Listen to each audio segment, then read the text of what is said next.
नमस्कार प्रणाम हर हर महादेव। हम बानी भोजपुरी गायक शैलेश प्रेमी और आप सबके हम बतावल चाहतनी कि एगो हमार भाई बड़े जौन भाई के नाम बा सिंगर रोमियो बेदर्ती, जिनकर एगो यूट्यूब पर चैनल खुलल जौन चैनल के नाम बा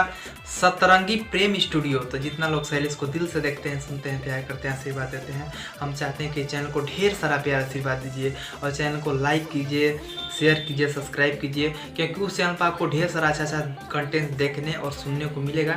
तो हम चाहते हैं चैनल को ढेर सारा प्यार आशीर्वाद दीजिए और लाइक कीजिए, शेयर कीजिए, दबा के सब्सक्राइब कीजिए। Love you.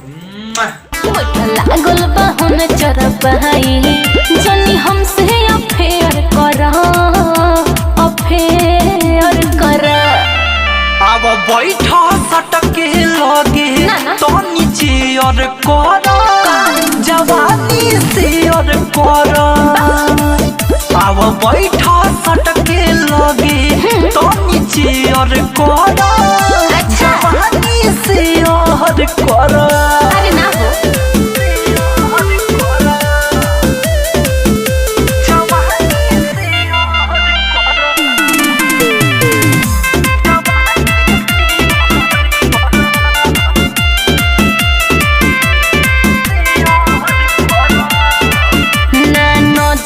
हमसे मिलावतनी परहेज कर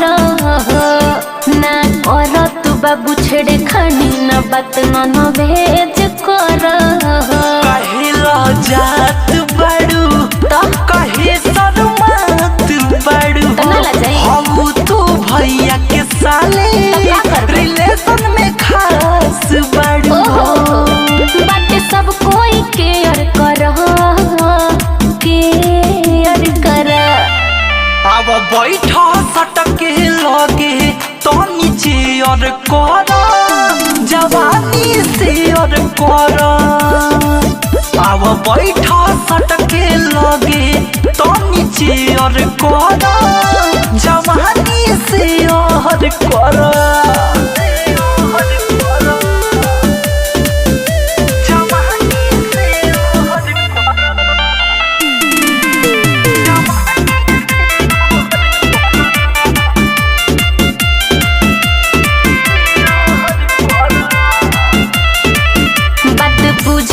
जीजा के भाई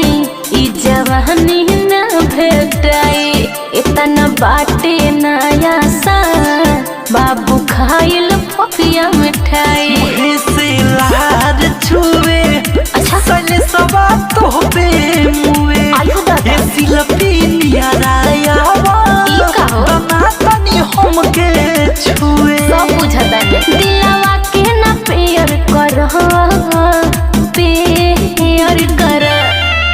अब बैठा सटके लगे तो नीचे और